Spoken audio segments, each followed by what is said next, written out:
bringing that Soul Bad Guy versus Sin Kisuke matchup here live and direct. And I'm actually excited, right? It's the mentor, the mentee matchup, the lore matchup, but this character is definitely much stronger. And by that character, I mean Soul Bad Guy is definitely much stronger than Sin. You think because I even just in a vacuum off rip right now, like has a DP burst already has to be spent by Yeoman, and you can see that DreeceDaBeast is doing a great job of representing some really good pokes. Like his 2K looks like it reaches super far. Oh, that chase down! Oh my god. Yeah, pretty much all of Sin's buttons hit Omega far away, and if you're not prepared, you are gonna get crushed. Here we go, the reversal, RTL, plenty of damage to close it out there. But yeah, I mean, when you look at Sin on paper, he's actually cracked. Right, he's got the meterless DP, he's got high-low mix, he's got the stamina spend that he can just make a lot of things safe on. But some of the wacky things that before the character was released I thought was going to be like OD, don't actually work the way I thought they would. Oh, does that catch? Okay. Oh my god, I caught the backdash, but it's not gonna... Okay, that was interesting. That's sort of like a Zeta style, like you can go in, go back out kind of thing. Burst comes out from DreeceDaBeast, who really wants to keep this, it looks like... as far out as like the 2S range. Wow. All right, Tyrant Rave. The student has become the master. Yeah, so that was actually the late one. The late Oh! version. That was kind of sick. That was kind of sick. Dree's looking good. But yeah, you could tell that that was the late frame Tyrant Barrel there, due to the fact that it did next to no damage of the second hit, and he really didn't go that far on knockback. But the just frame on that, Brad, is literally like one frame. Like you get one frame to do maximum amount of damage with the Tyrant Barrel, and if you're too late, you don't get a wall break, and you do minimum damage. Okay, so some punishment For being late. If you're early, I believe it still breaks the wall. So you're better. I mean, you can't really double tap it because that'll just result in it being early. Early, yeah. And as far as I'm aware as well, there's no what's the word I'm looking for? There's no like metronome to getting it just frame. Well, I mean, he just came out. People will find it, right? Like people get a sense for the timing. They try to make some stuff happen. Okay, Tyrant Rave comes out. Push that into the corner, a one-touch situation. Holds the up back out, does Yeoman. Momentum burst out of DreeceDaBeast, who wants to finish out. It does finish out the round. Gonna stare down the barrel of looking up 2-0. Gonna have to see how Yeoman is able to make this adjustment. This ground game out of Sin is looking immaculate. That 2K, you're telling me this character has that 2K and gets stuff off of it, and they're like not at least like viable? They're definitely viable. It's just that, you know, like we were talking about pre-show, it's like when you're comparing against, you know, Nagoriyuki and Happy Chaos, like they're literally just a different level of the game. They're playing a different Guilty Gear Strive. But that's fair. Like Sin, yeah, Sin has some really nice stuff, and he is like frame trap the character, right? Like there is so many ways you can trick your opponent and condition your opponent into making the wrong decision. But you have to know the game before you can get away with that kind of stuff. Like you said, he's gonna take some time. People will figure him out. Yeah, I mean, even that spot, right? Like that was an air-to-air counter hit with a character. If you're more familiar with the more esoteric parts of your character, I'm sure you get some sort of juggle or something there eventually. But you know, with where we're at in terms of where the character is, you know, they can only have developed so much. But we've still developed into a 2-0 lead over Yeoman. 2 characters deep. Does Yeoman have a third? That's a good question. I actually don't think I've seen a third character come through for Yeoman just yet. But the Yeoman actually comes into the chat and says, "Can we connection test real quick before the next round?" It spiked above 6 frames for parts of that. So that's going to be... I share that so that Bunch and Yost can hear it so that they can weigh in, because Yeoman shared that in the chat. Yeah.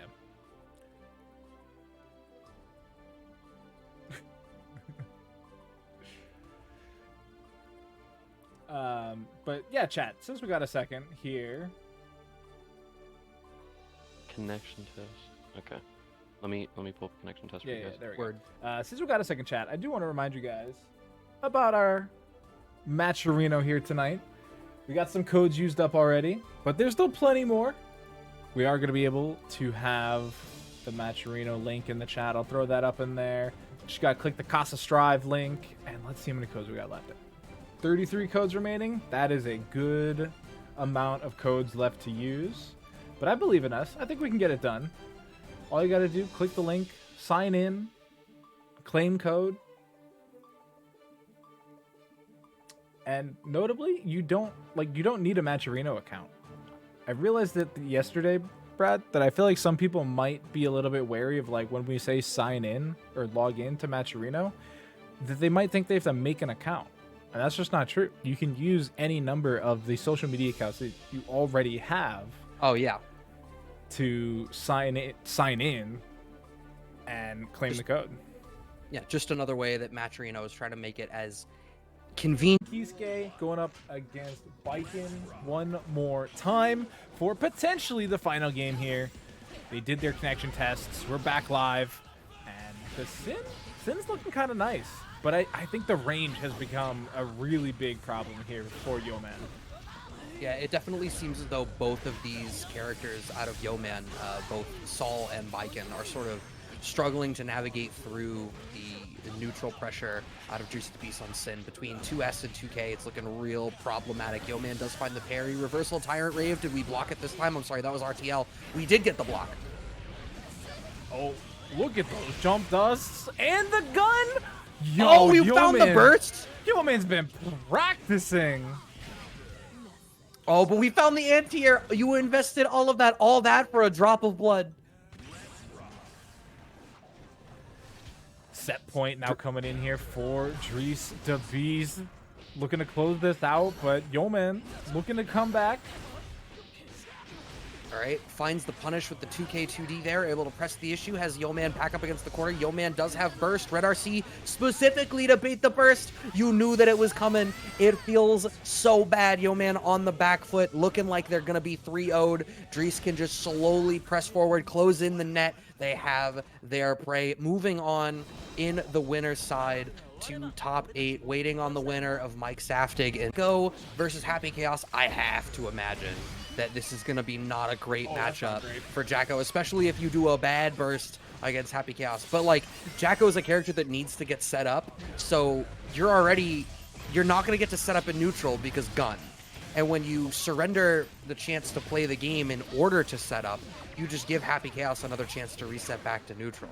And the YRC there, delaying and evaporating the little bit of setup that we saw there from Jacko actually come through. But yeah, I mean, you're right. This hit scan, it's got the aim assist. You know, he's playing on the roller. Like, he is not going to get any playtime from Jacko here. Yeah, Happy Chaos is out here playing Game Awards Best Esport title, Valorant. Knows how to line up the shots. Trying to press the issue here is nothing, man. But again, we're in this spot where it's like, what are you even going to do? Whence to set up the first minion? I feel like all you have to do as a Happy Chaos player against Jacko is the second you see a minion come out, just ready up. Yeah, there really is not a answer in any sense coming in from Jacko at this moment, because even if you try and throw the minion, it's too slow. It's too slow.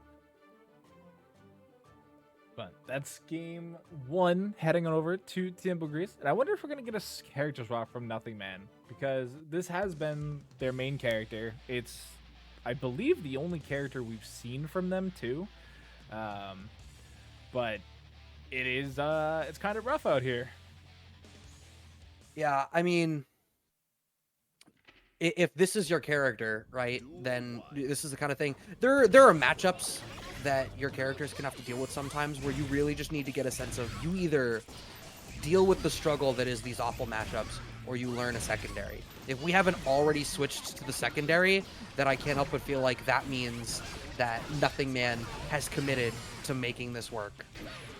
Yeah, and I feel like this is the level of matchup where this might be getting in towards, like, secondary territory, right? Because it's like, yeah, you can have bad matchups that you can still play, like, your main with as long as you're, like, godlike. But, like, the way Happy Chaos stands for the next, 7 days, like, he is just a bully. Oh yeah, because we're expecting a balance patch. 15th. I'm hoping they, like, I hope they don't kneecap him, but at the same time, I do.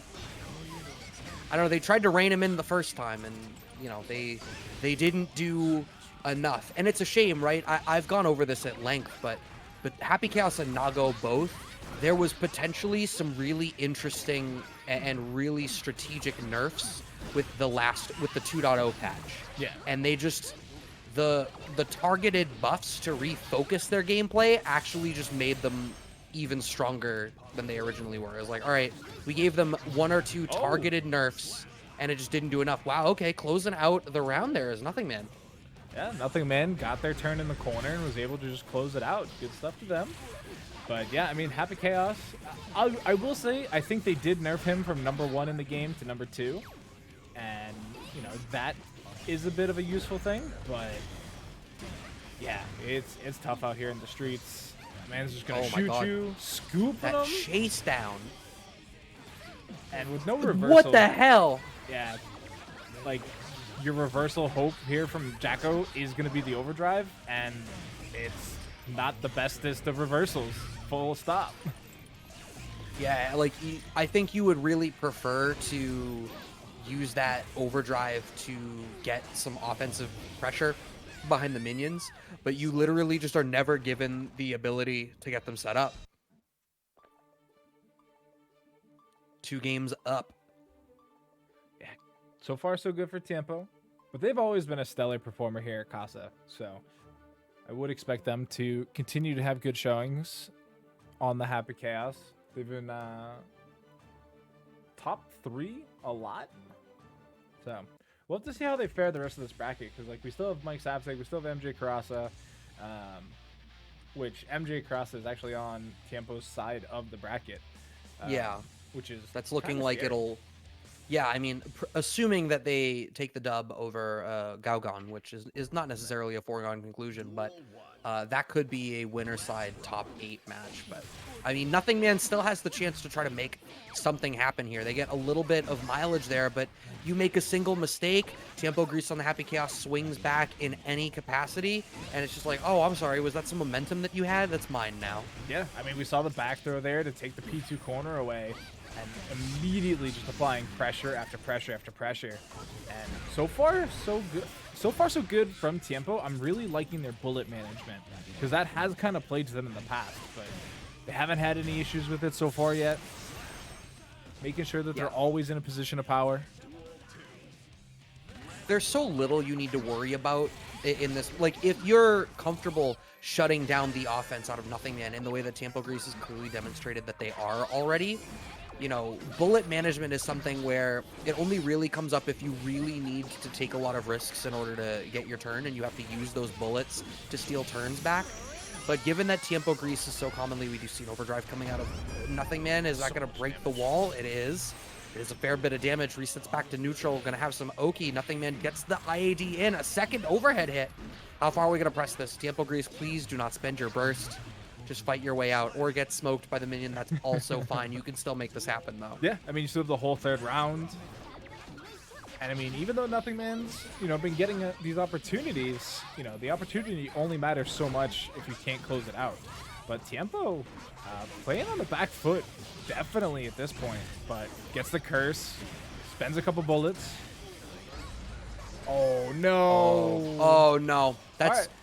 Even with a drop, that's still, like, that was among the worst-case scenarios, right? And at the ready, counter hit starter into a burst bait. Sarai, we get to break the wall with Deus Ex. It's going to refill the clip.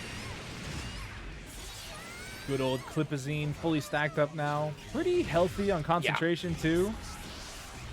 Concentrate, just get focused for good measure. Slowly shoot them down. It's a war of attrition at this point. Yeah, I mean, between the positive bonus and the first of the 2 Brain Blasts, there was plenty left in the tank for just a chip out. I think this is a very stressful matchup for both players. Yeah, I imagine Baiken's offensive structures is something that I imagine can pretty easily overwhelm Happy Chaos, but Baiken doesn't have the best pokes, and once you're on the back foot, you have to make a really hard read, which we already saw Gougoune tried to make the big read on the counter. and MJKurase was able to bait it, getting the confirm right into the concentration. Ooh, watch your ankles, and by that I mean your temples, get smoked by the cross-up, but Gougoune does find a little bit of initiative still on the back foot. Curse is now applied. Sorry, the round is probably over. The big blunderbuss. Yeah, that was just to try and close the gap, and it worked a little bit, but you cannot be giving space like this. Has to go forward, does get the connection, doesn't close it out, but there it is. The insta-red RC after the Yozansen closes out the round. Yeah, I mean, she has so much damage available to her when she gets these connections, and that's one of the things with Happy Chaos is you really need the ability to close the net. And, you know, if you're a character that can do that and reliably 2 or 3 touch, then that's ideal because that's very often all you really get against Happy Chaos. It's so easy for him to take an opportunity and reset back to neutral, and then look what happens as a result. Deus Ex gonna get the big wall break. We still got plenty of concentration, a full clip. Oh, the curse was already applied, so we didn't have to apply curse at the top. Yeah, Brain Blast coming through, but look at the bullets. There's none left. You gotta go. Oh, that was so... Wow. He did it! He just matrixed the blunderbuss to close out the round! What is the frameage on that, chat? Can you do that on reaction, or was that just him getting close? I am not sure. I do know that it was dope. Man's using his head, gets the anti-air 6P, reset back to neutral, but he's out of bullets. So Gougoune, first of all, gets to run out this sequence, but you can see MJKurase is either... Okay, no, we got actually a bunch of bullets back, and a burst resets us back to neutral. We do the same sequence. You cannot just blunderbuss through neutral. That's antiquated. Do you know how long it takes to reload one of those? The blunderbuss? A long time. You gotta load the gunpowder, you you gotta pack it. Jesus. Back into the dirt. That did a chunk. I'm watching on the playback. Oh, it does a grip of damage. It's crazy. That was like 15-20% damage on the parry. Damn.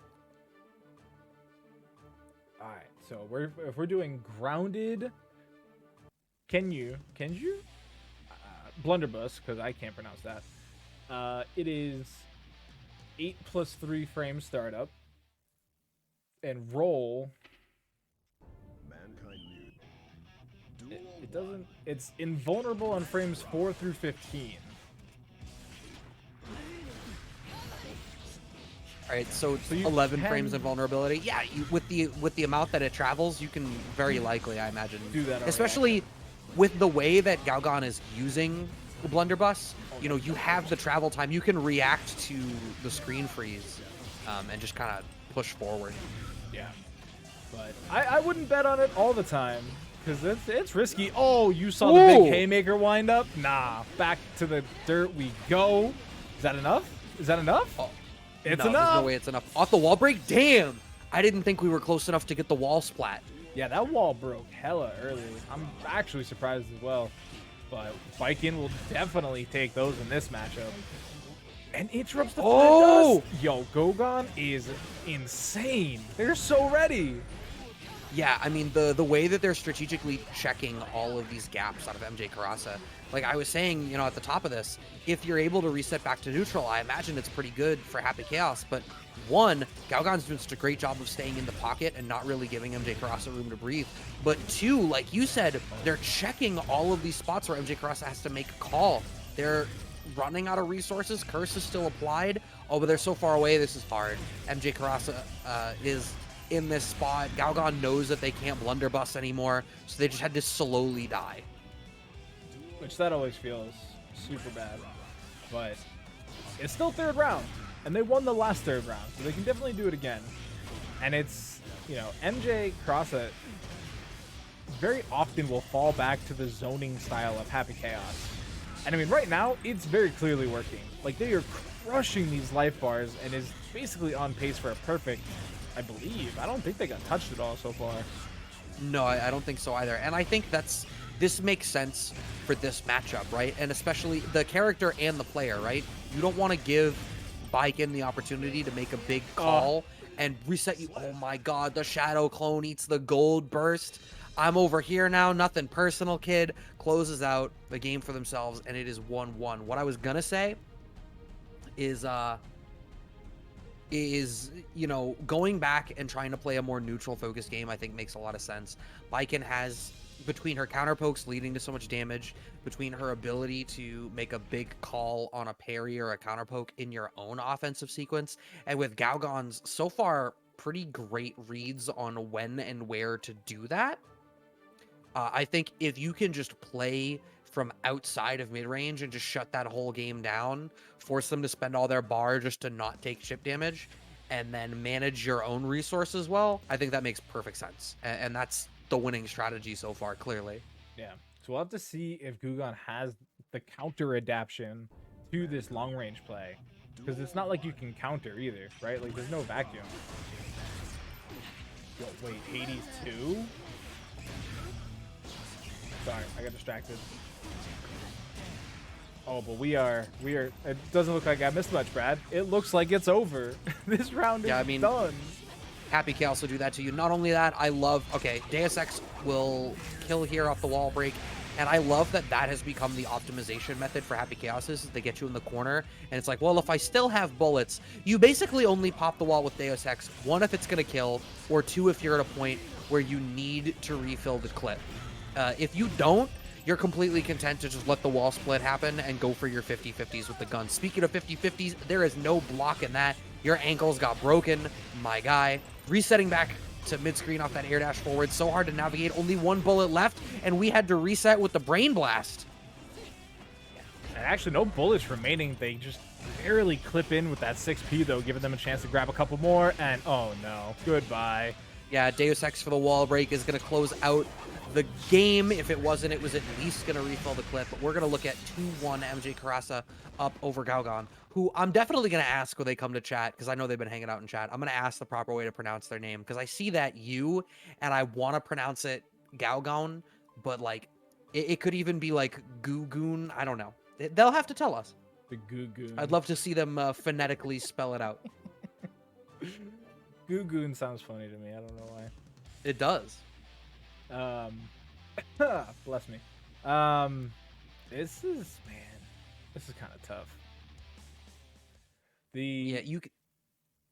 I was gonna say, the adaptions for MJKurase have just been too strong, and this, like I said, this is just a stressful matchup, honestly, from both sides.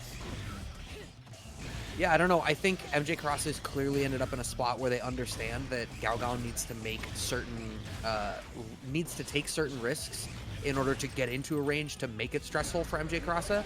So what they're doing is they're just playing much more actively around making those risks a problem.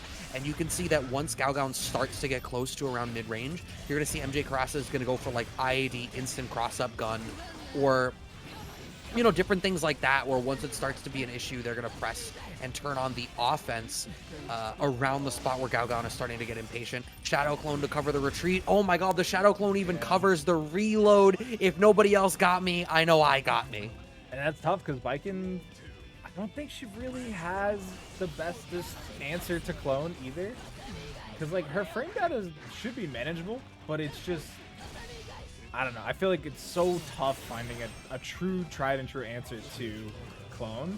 Like, Baiken has a 4 frame. She should technically be able to, you know, smack it out of here, but Can you answer it the way you would answer a pose? Like, does the clone have an active hurt box that, like, stops you from passing it? It blocks you from running through it. Oh, so okay. That's the difference. Yeah, like that's the biggest difference. Because I actually asked the same question the other day, because I was like, just run through throw? No, you can't. And that's a lot of damage. I was not expecting that much damage. Damn. All right. Well, 3-1 for MJKurase. Weekend, you know, with the Street Fighter V CPT East finals, we saw a similar conversation around Luke, where there were so many Luke players, and it's like, you know, people are going to gravitate towards what works.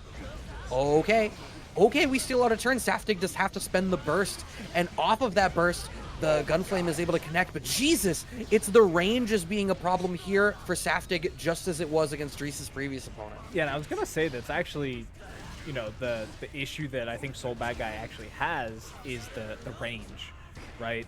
Like, you saw Yeoman say it earlier about how short the buttons were, and I was like, yeah, no, I agree compared to Baiken. But, like, you know, then you brought up the fact that, like, Nago and some of these other characters are still super strong, and what's the key component? They all have outrange reach. Soul Bad Guy by 1.5 miles. Right. So, and that's more the thing. It's not that Saul is weaker. It's his relative strength to the other characters. I think Saul in a vacuum is probably still comparatively strong. It's just that a lot of the most degenerate characters are playing from a whole other zip code. yeah. And so one thing that I'm going to point out, as we might see it a couple more times, is I'm sure you watched the Sin Kisuke, like, not announcement vid, but like the breakdown video where they talk about like his stamina options out of specials. So they were like, oh, you can make DP safe by spending a bar of stamina. You can make Elk Hunt safe by spending a bar of stamina. While technically true, there's a gap on block. So if you block the first piece of it, you can almost always punish the stamina spend. Oh, so the Anji problem. The Anji problem, Yeah. where like, yeah, you have options. Characters have just built-in answers to your options that make your options not really options, but they're there. You can't say we didn't give the tool to you.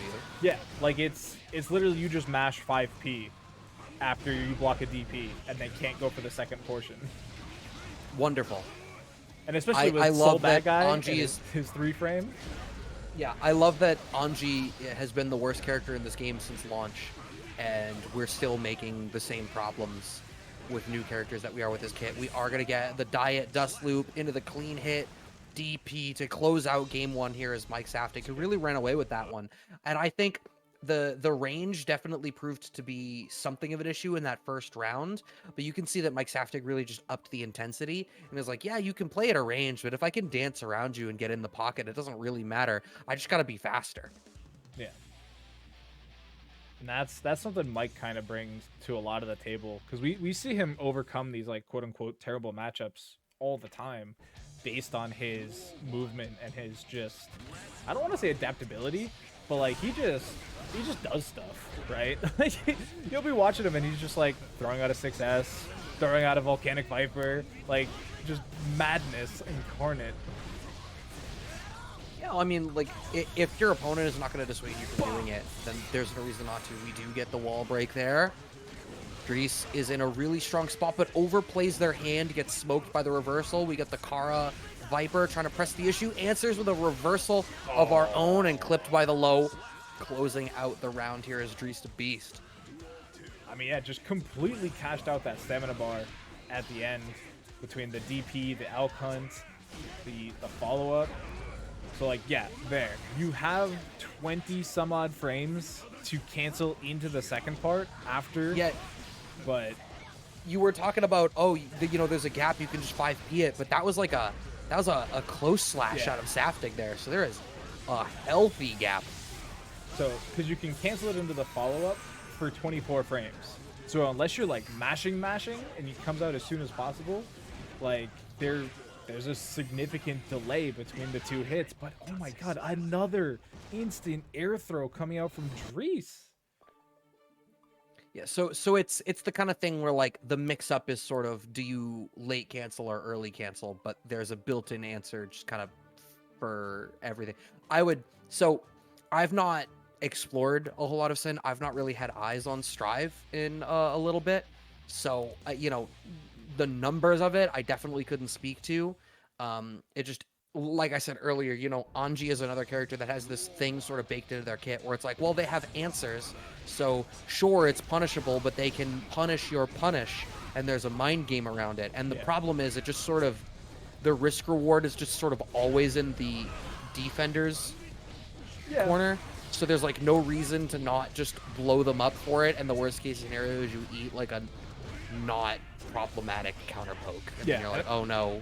And a huge boon, I think, right now is they've released Sin so close to the patch that they can get, you know, the 2-3 weeks of data and be like, all right, we can adjust these numbers a little bit, because that's all it is. Because it's like with Anji, like they adjusted some of the numbers on his follow-ups to Fujin, and he's in a better spot. He's no longer bottom one. And Potemkin. Okay. Like, as long as Potemkin exists right now, there's no other bottom one. Sure. I would love to see character play stats and just see where Potemkin's on that list, because I doubt it's very high. I, like, low-key sometimes forget he's in this game because we just literally never see him. Exactly. All right, the momentum is back in Saftig's favor. Is Dreece going to burst at any point? Going to wait until after the wall bounce? We don't commit the overdrive for the good Oki after the wall bounce. It's a little bit surprising. Blue RC meets Pink RC, or PRC, but nothing really comes of it. Pink RC? I'm looking at the costume color. The burst has to come out, and there it does. 6H into nothing. Saftig's committing a lot of resources to go fishing, and there's nothing biting. DP! Yeah, I'm actually kind of surprised he spent the DP.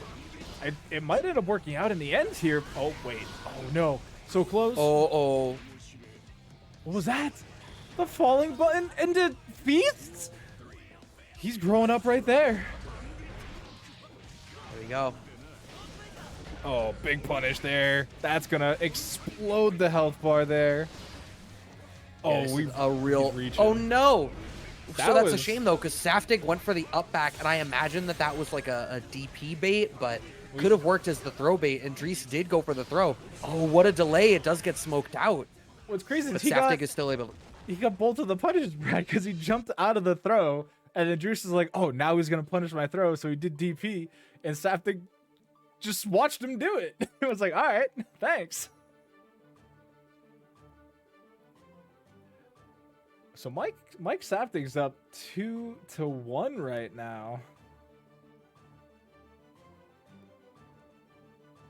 Dreece still looking strong, though. You know, it is an early character. It's still a week old, which is about as old as Sin himself.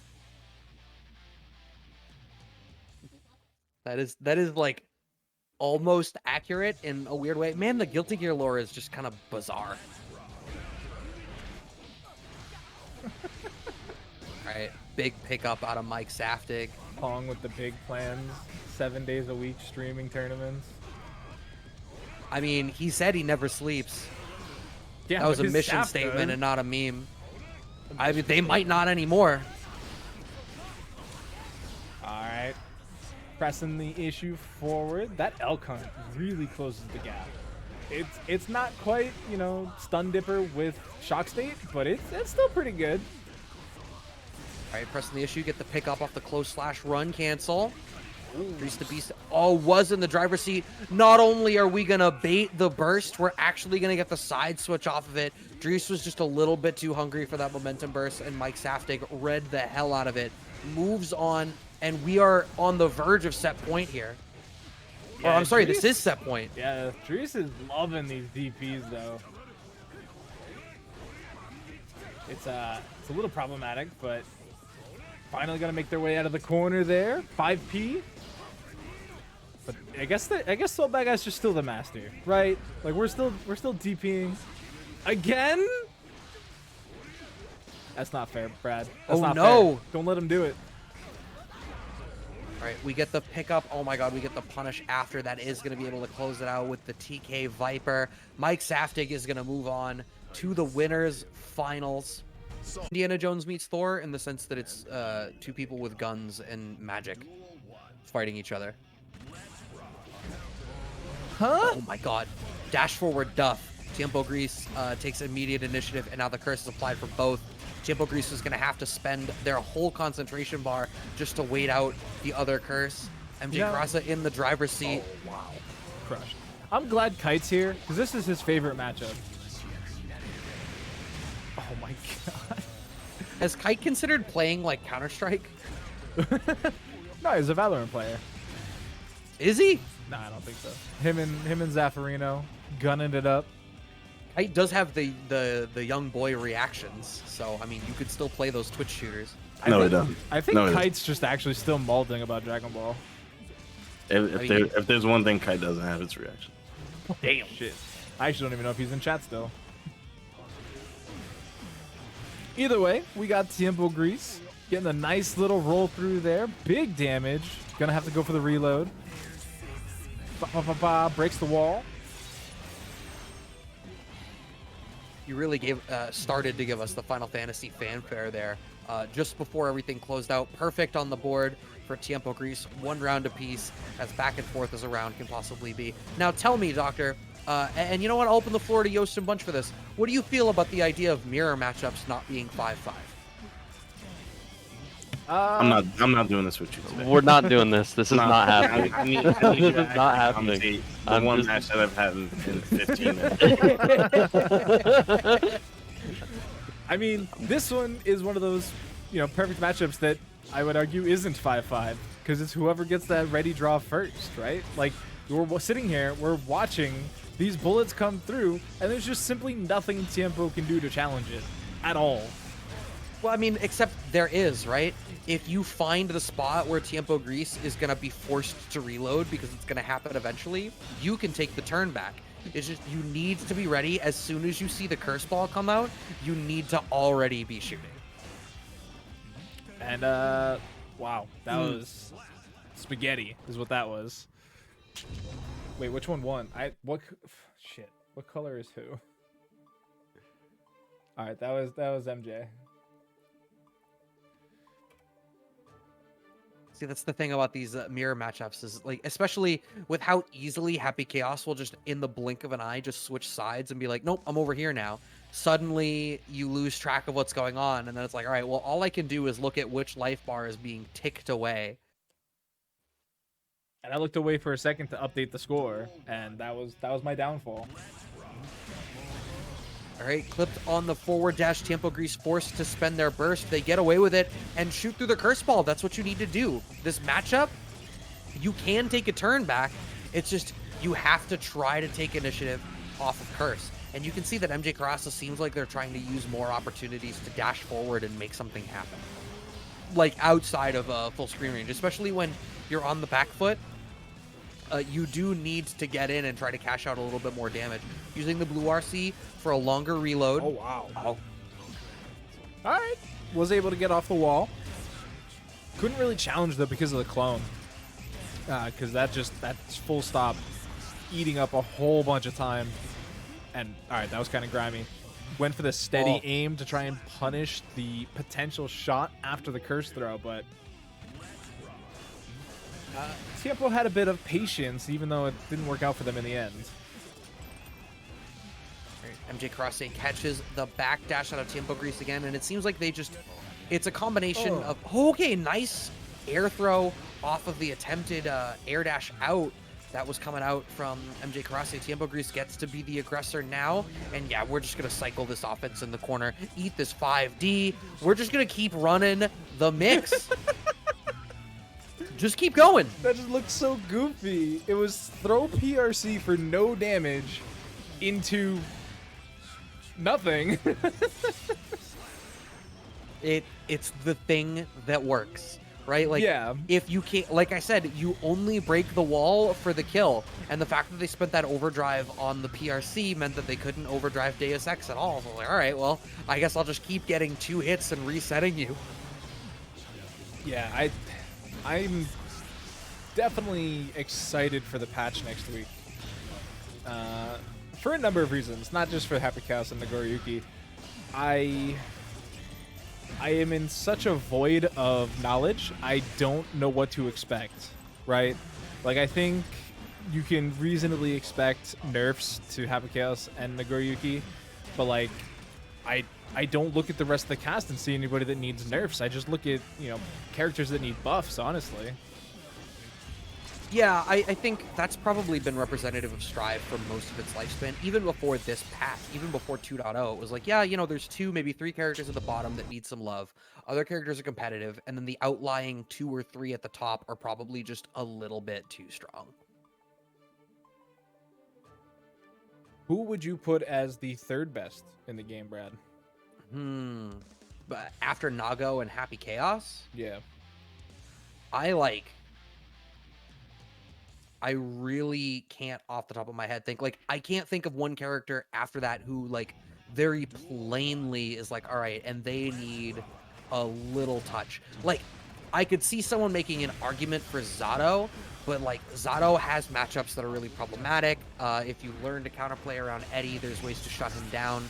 It's not like he's 100-0ing you with the same degree of ease that some of these other characters are. So even him, I hesitate to say, you know, he gets more targeted changes rather than de facto nerfs. Yeah. I think Chip might be on the nerf block. You think so? Even though they just buffed him into the position he's in now, I think he would be probably the only other character I could think of that could use some downwards tuning. Because like Leo getting the side swap in the corner made him annoying, but I definitely think it's needed. That was a great challenge coming in there from Tiempo, punishing. And it was exactly as I had said. Yeah, the curse ball. Oh, who's got the Did it Anji again. trigger figure? It's Tiempo. Yeah, an important swing back here. They definitely need to bring this back. MJKurase is currently sitting up 2-0 as we contemplate the longer lifespan of this game. These two are contemplating each other's relative lifespans as they play out this 90s style action movie gunfight going on right now. Life bars pretty equal too at the end of the day. Not really finding themselves in a rough spot just yet. TiempoGris has all of the initiative here, but they're running out of bullets. In fact, they end up, instead of choosing to reload, they just sort of give themselves just long enough of a gap that MJKurase takes the turn back. And like I had said at the top of this, MJKurase is much more willing to surrender the explicit frame advantage they have and choose to press the issue by dashing forward and trying to make a more mid-range style game happen. Now that they have the life lead, though, they can definitely play this out a little bit longer. Brain Blast right into big reload. TiempoGris wasn't ready to take their turn. We're out of bullets in the clip. TiempoGris is still holding way too much down back. And it's tough because you can see that Tiempo really wants that curse application. Oh, they're actually going to get it. Forcing the burst, which I was actually just thinking about how we probably just don't see burst, but nope, this time we get it. It is going to be Tiempo able to close out game 3 for themselves. And yeah, I mean, the curse application matters so much in this matchup because it just lets you keep cycling your pressure in and out. But having to take the time to throw a curse ball while your opponent is reloading or setting up a shot on you is so scary, actually, for lack of a better word.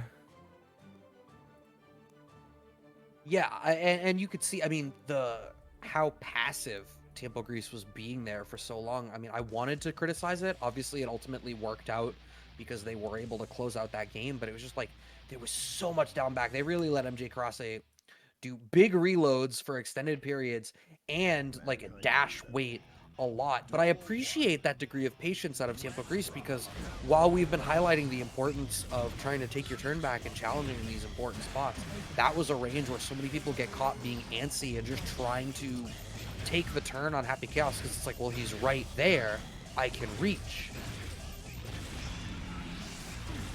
And look at this damage.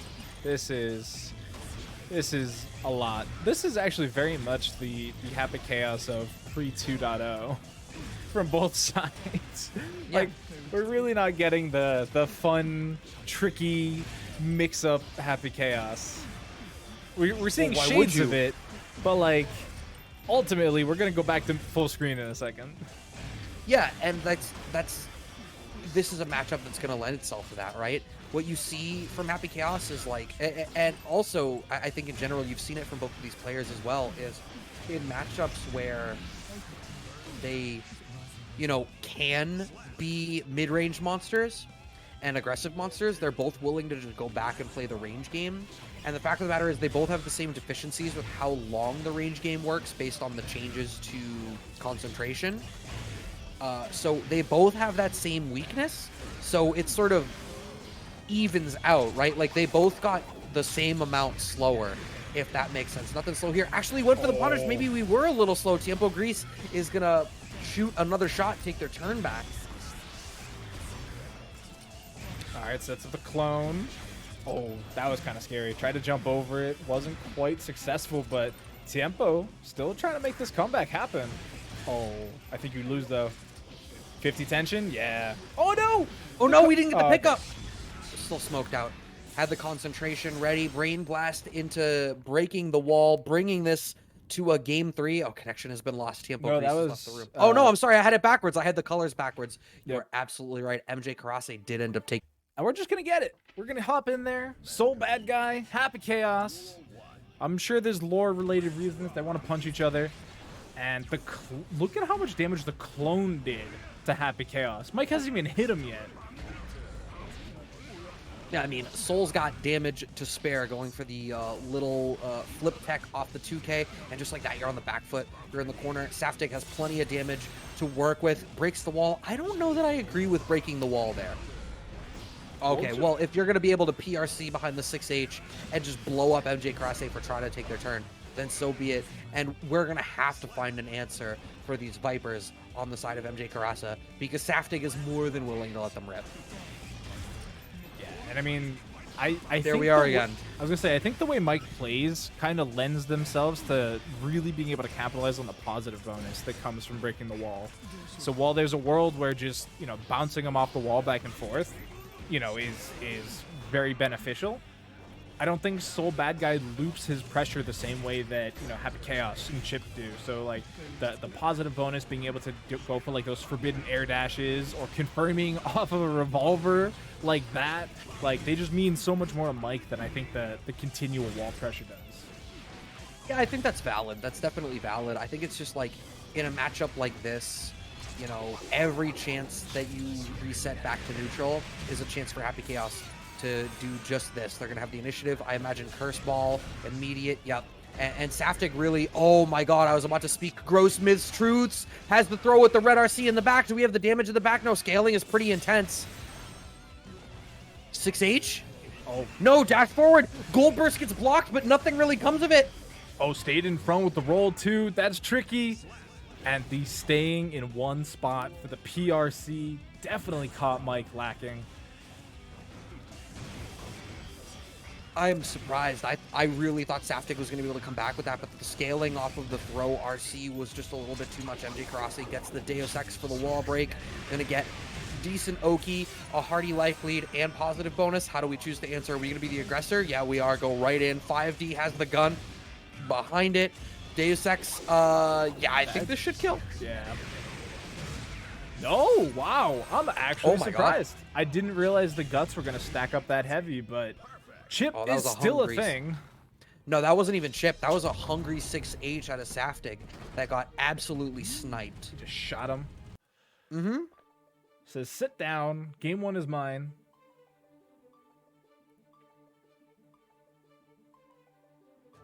Yeah, I mean, Saftig had it there for much longer than I expected. The fact that they really almost brought that round 2 back was pretty surprising.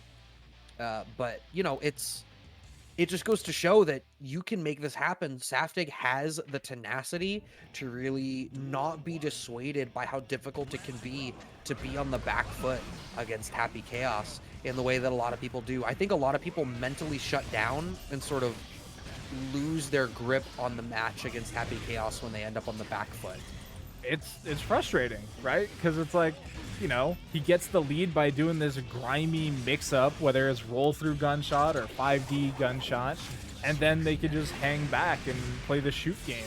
And it's, you know, it's definitely a frustration point, and, you know, it's something that they did try to adjust on the 2.0 patch, right? By changing the way his concentration works, they were like, we want more interaction between the players on the screen.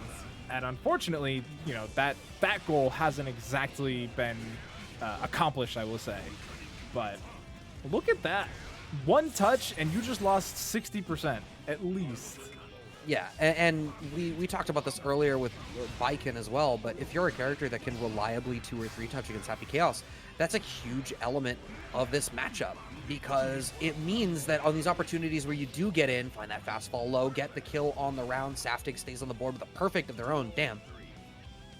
But yeah, if you can do these, you know, 2 or 3 touches, you know, every time, every touch that you need is another opportunity for Happy Chaos to make a good call and reset back to neutral. And you can't be dealing with that against a character that loves to capitalize off of neutral by completely controlling the screen. That's a lot of damage too. I mean, we saw MJ start that sequence there by trying to bait out the DP. They got the knockdown and they just kind of backdashed and down back, waiting for the input to come. But I think they should really pull it out. How does that one kill, but not the one earlier? Is it because he wasn't stuck to the wall already? Maybe, I don't know. Wall scaling is a weird beast that I still don't fully grasp. I still remember when people broke down the system mechanic and found the like the math behind it, and how like wall scaling for the wall slump is this entirely separate value that goes down relative to how long you've been blocking versus getting hit versus in the corner. It's this whole weird thing that you need a higher education than I have in order to parse. But we're still up 2-0 in favor of MJKurase, who is parsing that value super well, which makes sense. I mean, Happy Chaos brought magic to the world, so this man is educated. Educated in something, that's for sure.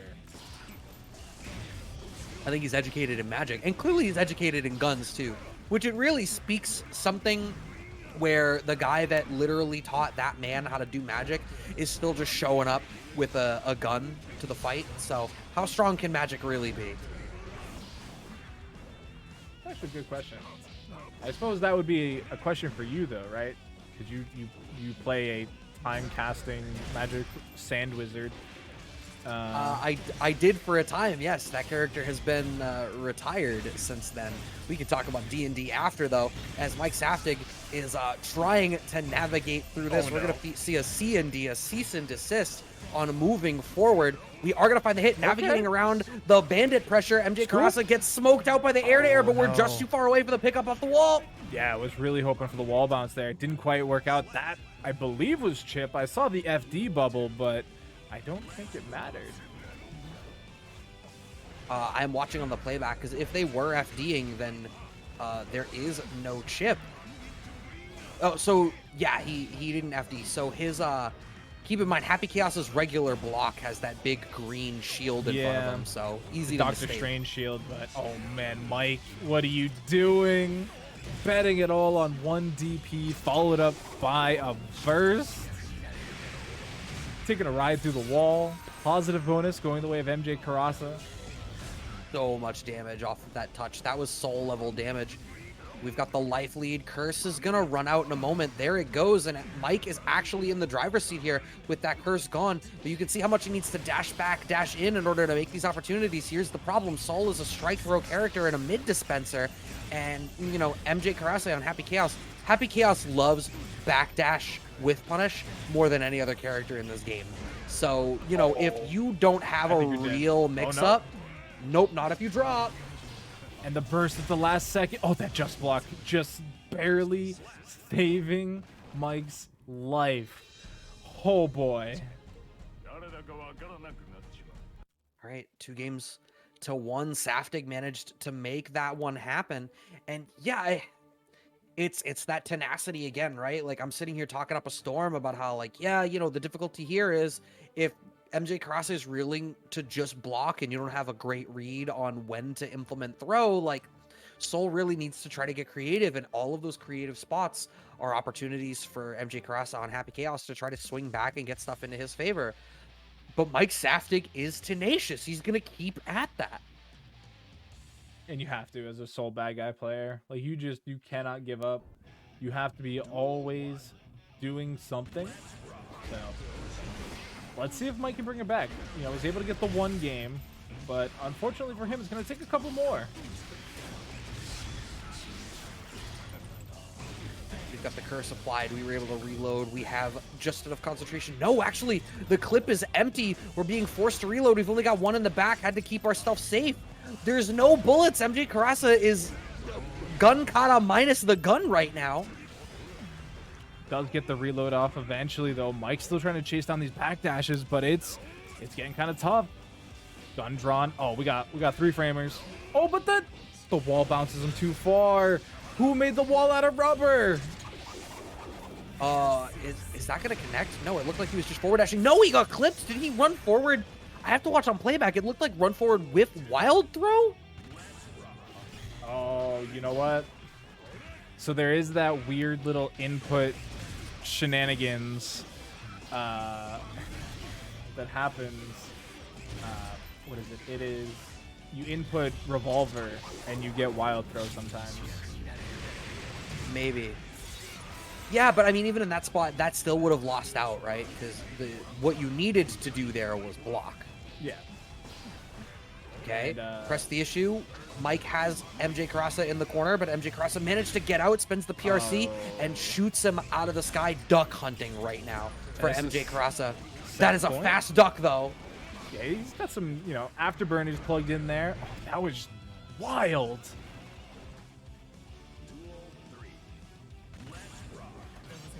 I'm still kind of lost at the ending of that round because, like you said, that duck was flying, and Mike somehow got 2 very fast connections. But Mike's again starting off at such a high tempo. And that's the thing, right? Mike Saftig brings out that intensity, but more than just the intensity, just the variability in their approach. It's never linear, right? Like jump, you don't know if it's going to be bandit, air throw, empty jump, low. You can't be prepared for anything specific. You need to be prepared for everything. Red RC, no! Oh, but another drop of the 5D tap. We don't have anything behind it. Want to press the issue? No whip punish. 2K connects for MJKurase, who has plenty of resources in the back. We're going to bring this all the way to the corner. Deus Ex because we need it. No, it's not enough to kill. It is going to wall break, and we're going to reload the clip in the back. Yeah, as I said, the wall was my question. I was like, I didn't think it was close enough, but I was mistaken, chat. But, Mike, don't let this be the end. There's still plenty of time. But very few bullets, and MJKurase keeps having to cheat out extra bullets to keep this pressure going. Saftig is around in the spot to try to make a big call here, but they have to spend so much resource. Dash up gold burst, are you serious? Oh my god! Brad, you were talking about big moments, big opportunities. Doesn't get any bigger than that. Gold burst? In that scenario? In this economy? He brought it to the moon. It was like, I put it all on GameStop. He really did, too. I'm actually at a loss for words. The bringer came down on top of it, too. Just crushing the dome piece. Damn. All right, game 5. You wanted a winner's finals. You guys got a winner's finals. It came back somehow, and that was a non-punished DP. Oh, but we got 5P anti-air that time out of MJKurase. Jumps over the clone. Yeah, that's the thing. You can jump over the clone, but if you try to run through it, you can't. All right, game 5 trying to press the issue. MJKurase manages to get in behind the gunshot. Resets back to neutral. I wonder if they'll nerf the reload speed, because it is fast. The problem with I think the difficulty with nerfing reload speed is like if you do too much, it just kind of nullifies the character. Oh, we're reaching. Mike's doing just a bit of teaching. Oh no. Oh, we don't have the damage behind it. A whiffed air throw, has to spend the burst in order to keep themselves alive. YRC comes up from MJKurase, who finds the throw. That is so bad scenario-wise for Mike, having to spend the burst there and still losing the round. All right, nice check from MJKurase. MJKurase is getting much braver in how they challenge Saftig's approach. There was a lot of passive defense out of MJKurase so far, but you can see in this game, they're counter-poking a lot more actively. All right, Mike finally getting a good block on the 5 dust there. Oh, clipped with the extra overhead. Nothing really comes of it, and we get to reset back. Curse is on, but that Viper comes out. We still never found a great answer to it. Are we going to final rounds? Mike is just slamming buttons right now. Oh, 6H Red RC in the back. We are going to a final round. Final game, final round, winners finals. And we're starting the game with a bandit revolver into a burst block. Mike is on point. Mike said, wait a minute. I was losing? A punish. That was a punish on the 6P, caught him reaching too. Is Saftig really about to bring this back all the way? Has to burst to keep it safe. 5D has the damage in the back. Saftig reverse 3-0s to close out winners finals. You can never discount the tenacity of the protagonist. This is a Sound fun either. We've seen this matchup a few times as well, but I feel like it never really ends great for the Anji.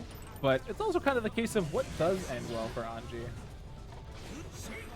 That's a good point. I mean, the difficulty here is, you know, Anji has a lot of problems with characters that can, you know, shut down his approach. And, you know, I think Happy Chaos really just doesn't have to care about it. If you do the dance, does it dodge the bullet? I'm not totally sure. That's actually a good question now that I think about it. Because you're talking about the spin. I think the spin does tank the bullet, right? Yeah. So, I mean, I guess there's spots where you can try to make a gutsy call and, you know, spin to win through the bullet or the curse application. But, you know, if you're wrong, you just get thrown. So that's an element that you always need to be fearful of against TiempoGris. Yeah, I think the problem is that the tempo of the gunshots is just off kilter enough from the spin that it doesn't work the way you would want it to work.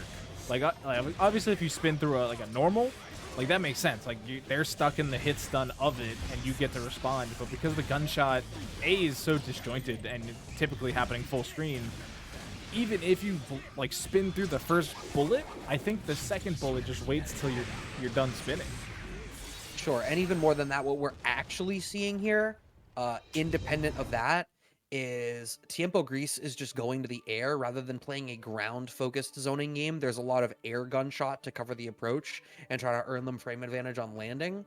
And so the only answer that Jesse really has is to do like Fujin or spin into, you know, fan toss, but Anji doesn't have the ability to control an up forwards angle or a horizontal angle from the air. So when TiempoGris goes to the air, it's in a spot that Anji can't really control, so they jump at each other. TiempoGris, if curse is on, gets frame advantage, and Jesse loses out. So this is obviously not the character we saw from Jesse earlier, so I do wonder if we'll get a character swap eventually. But we're also in top, you know, pretty deep into top 8, right? This is loser quarters, so I definitely think you would want to prefer to see, you know, the character main at this point. We actually haven't seen Jesse play yet today. Oh, that's right. We were supposed to watch them play on stream. You're right. Yeah, they had to take the DQ. They had to take the DQ against Saftig because of time constraints. They are getting the hit here. Oh my God! Went for the layer 1 burst bait, but you know what? Here's how I know TiempoGris is on this stuff. Is TiempoGris read the burst bait and then did a late burst to blow up the burst bait. That is a next level type of read of like, yeah, I understand what the jump is for. Don't think that you know me. You don't know me. Somebody has to know, Brad. It can't just be madness out here.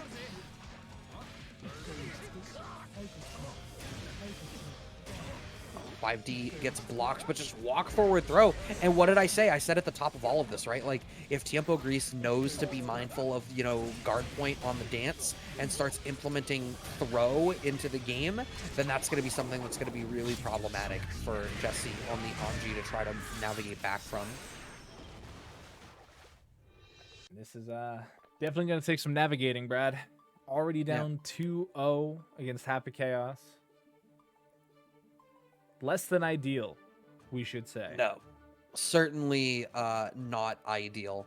And I'm really wondering whether this is a character matchup that, you know, you can really make a big enough adjustment for, right? It's, I guess you could go like really aggressive and do like, you know, really aggressively try to cover up forward with the way TiempoGris is trying to go to the air.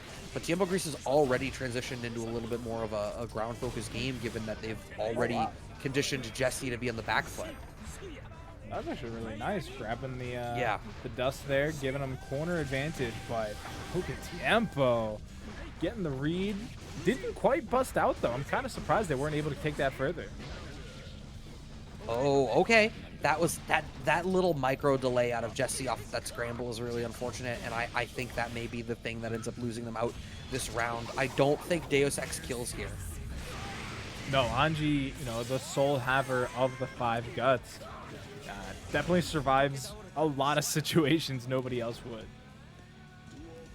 Right, set point for TiempoGris to move on over Jesse.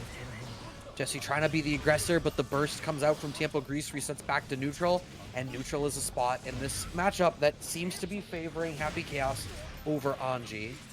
Oh, we got guns. We got guns. We're shooting.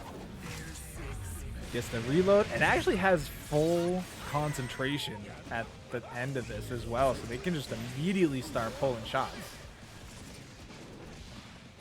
Okay. The Fujin sort of dance connects in a weird way. Oh yeah, TiempoGris. Yeah, we're gonna get the refill on the clip with the Deus Ex. I mean, you're still alive, but you get good Oki. Are we gonna go to Curse, or are we just gonna go and press the issue? We are gonna go and press the issue. With Punish with the gun is gonna close it out. TiempoGris 3-0s Jesse to move on.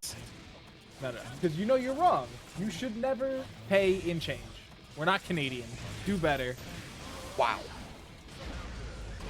Disrespecting our Canadian brethren. Moving on, we are looking at the loser semis here. DreeceDaBeast versus MJKurase. And, I'm sorry, against TiempoGris. Jesus, that damage. Yeah, I mean, that's another one of those, you know, negative marks that we were bringing up against Sin, you know, comparing them to some of the other longer range characters. Turns out they're tankier than he is too, right? Like, he's only coming in with a 2 guts rating and a 1.05 defense. I think that puts his effective HP bar like at least middle of the pack. I'm gonna double check it, but it is not good. Yeah, I mean, gut scaling and all of that stuff notwithstanding, you know, that spot, that was just... Happy Chaos has you know, starters where they can cash out chunks, and that was just one of them. You know, that would have done chunks to most of the cast, I think.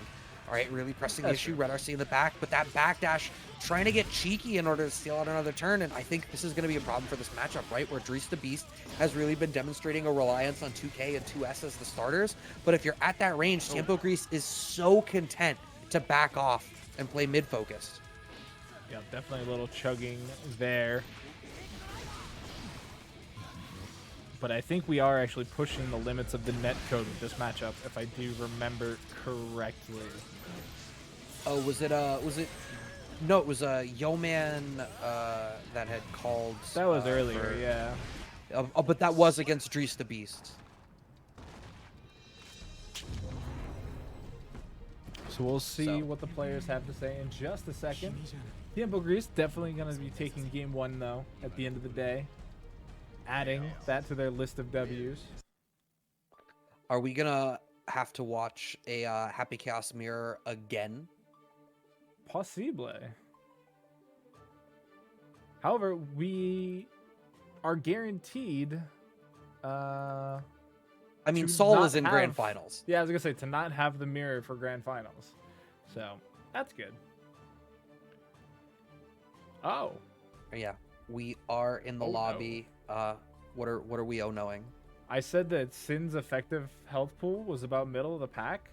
I very much could almost not have been more wrong.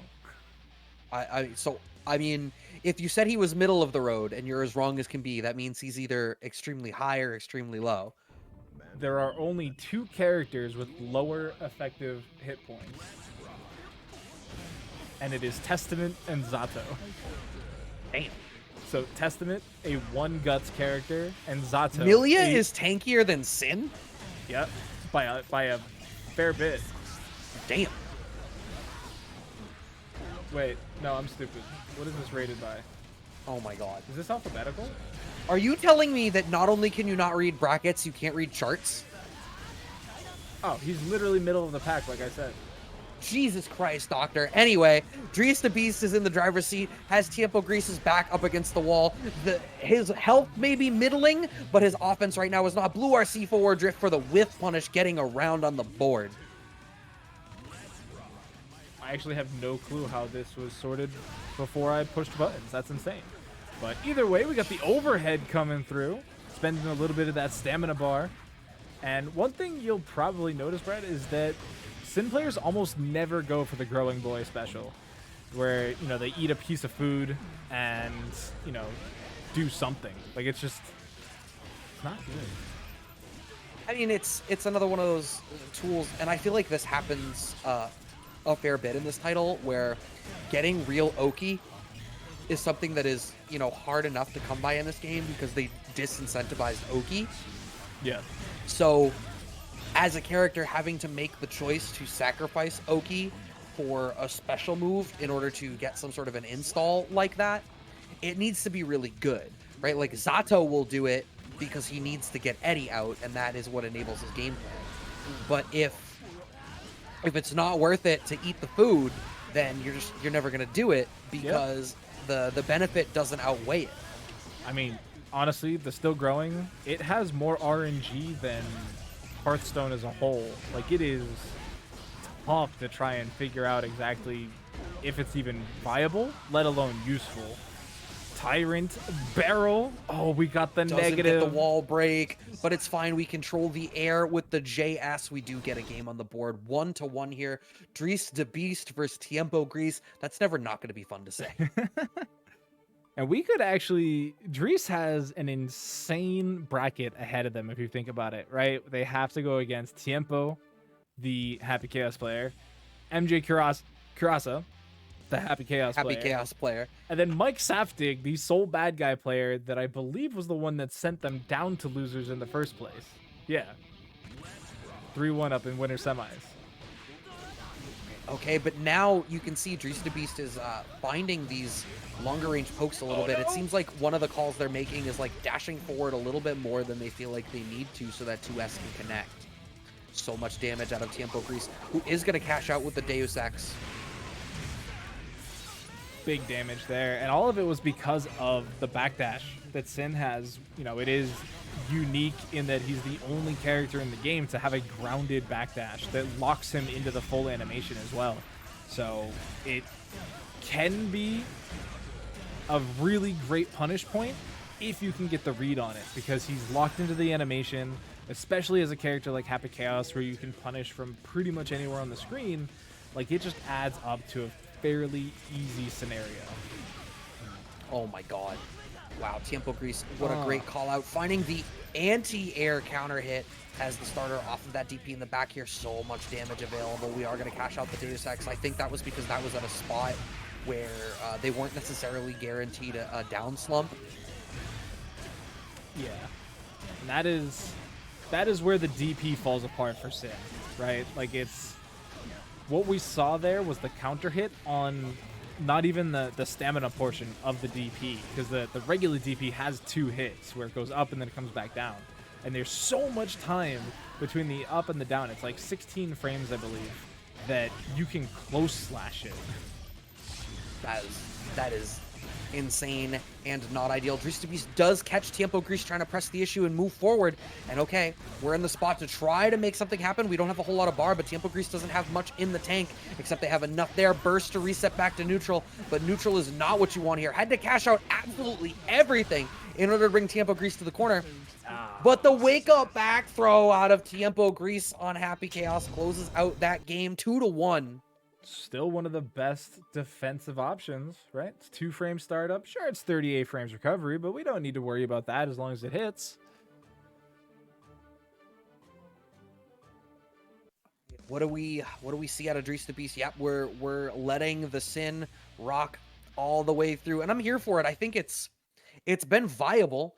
There's definitely signs of life and signs of competency in the matchup here. It's just we're at a spot now where Dreece is starting to have to construct their offense just a little bit wildly, and TiempoGris is so good at navigating in those esoteric spots and really taking advantage of the risks that their opponent has to take. Yeah, and I mean, that's kind of like what you get out of Sin, right? Like, they're frame trap the character, which means that you have to know the game mechanics and all of the frame data involved in the set so well to, you know, force your opponent to respect you. And right now, Tiempo is actually seeming ahead in the knowledge game here. And so they're able to just disrespect a lot of these situations that Dreece is trying to set up. Yeah, I mean, Happy Chaos, he doesn't have He's pretty privileged. great defensive options, though, right? Like, he's Yeah, pretty privileged, that's sure. But, like, since Happy Chaos's release, you know, the best defensive choices out of Happy Chaos are, like, a backdash and back throw.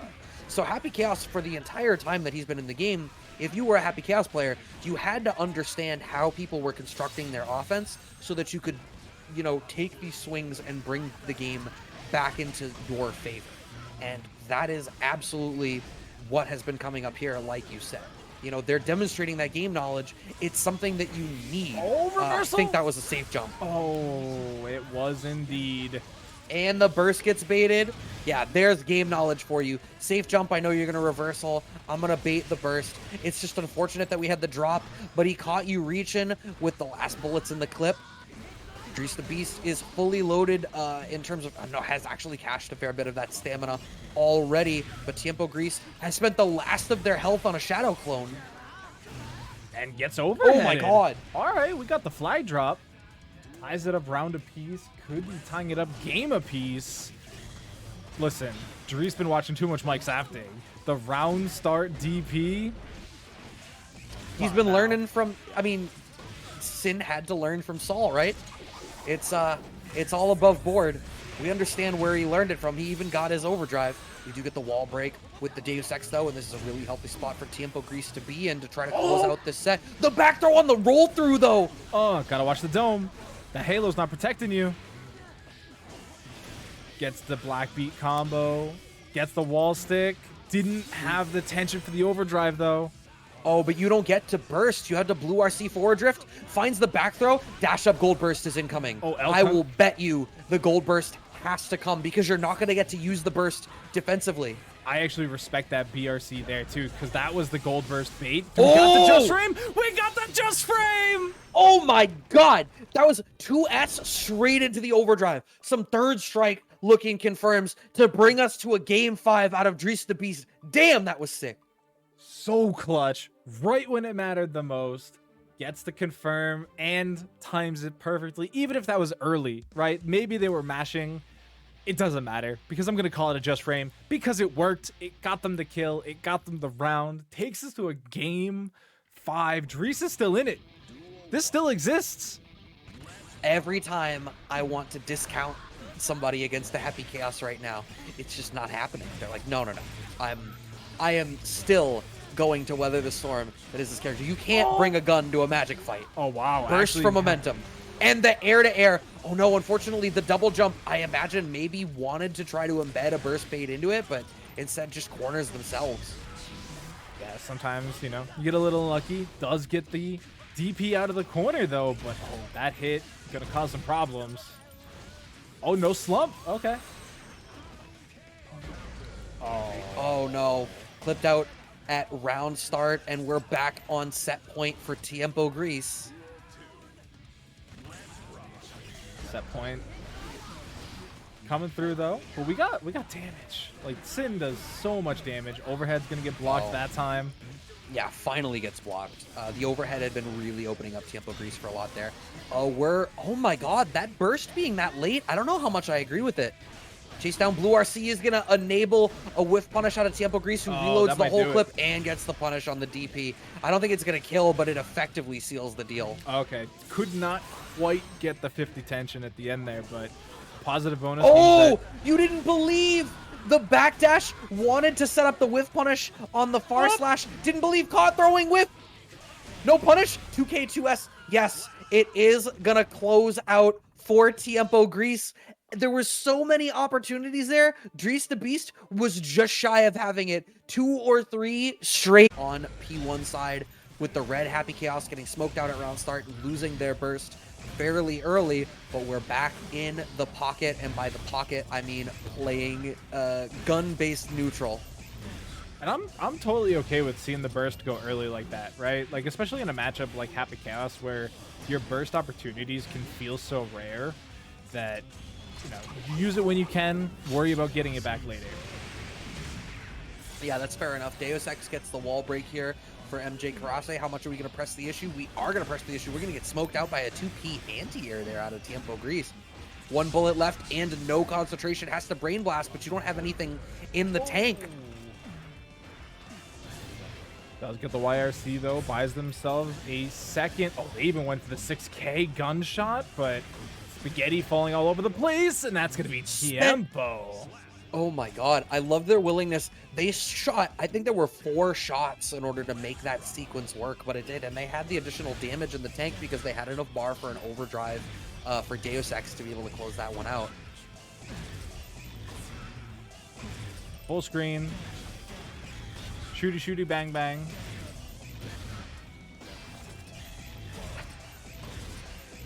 I don't know why you saying that had the effect on me that it did. MJKurase is playing some super effective zoning right now. Oh my god. Keeping everything as economical as possible. 1 round apiece here in this game 1. Yeah, I mean, in this type of economy, you definitely have to stay economical.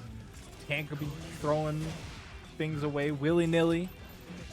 Gets the wall slump, and this is where we've seen Tiempo kind of excel, right? When they're into these okie loop scenarios where they just have to keep the pressure on until you get hit.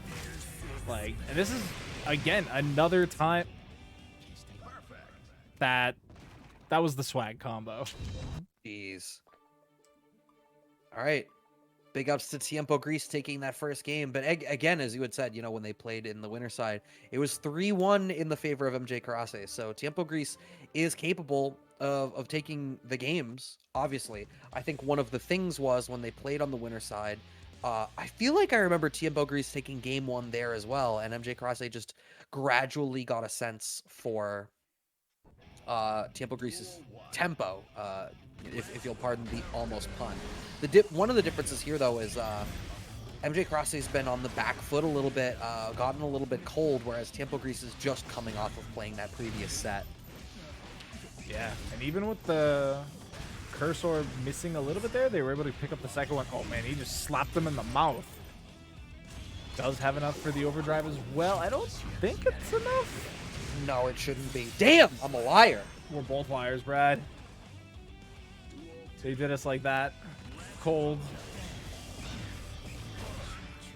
The round start. Oh, he just crushed his hopes of the curse ball. Right. MJKurase seeming really strong in this spot.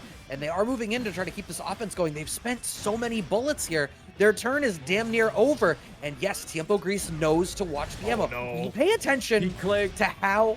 You got to pay attention to how Happy Chaos players deal in the neutral. Because a lot of people are like, oh man, you can never take a turn against Happy Chaos. Watch Happy Chaos swing against Happy Chaos. They know when it's time to take your turn. Yeah, and pulling an empty gun on your opponent when they got fully loaded Clipazine, nah, it's not how you want to end your life. But MJKurase, 1 bullet and a dream, and they might have actually just done it. They had to think about it though. You can't keep getting away with it. Can't keep getting away with it. Is that one gonna kill? No, that time it's not. TiempoGris the has some counter! bullets in the back. Oh my god! MJKurase had the audacity to ready up. Tried aiming. Tried looking down the scope. Nah. Nah, I used an aimbot. Aimbots are better. TiempoGris looking down the barrel of 2-0. MJKurase really pressing the issue. Has TiempoGris back foot against the corner once again. Oh, that was nice up back there coming through. Dodging out on the 6S, but it's not enough. Oh, frame traps from TiempoGris. YRC coming out from MJKurase wants to slow the game down. Back foot up against the corner, though, and you can see they have to be a little bit more careful with how they play that ground game now. Ooh, caught trying to whiff punish the 5K. You're a little bit too far away for the 5D, but your whiff punish isn't real because I'm covered. Oh, that's a tough burst. I don't even know why you're bursting there. It was just the curse ball that you got touched with, and now you're finding yourself on the other side of the screen. Luckily, no overdrive coming through that time. I think MJ, yeah, I was gonna say MJ wants it for the brain blast, but oh, come on now. That's getting nerfed. I don't care what anybody says. Daisuke, get rid of it. right, wow. This matchup, I know a lot of people have expressed you know, distaste for watching the amount of Happy Chaos that you can, but like you can really appreciate the finer points of the matchup when you see in the mirror the way that they're both being so cognizant of the resources of the other and the way that it affects you know, the stagger game and the RPS.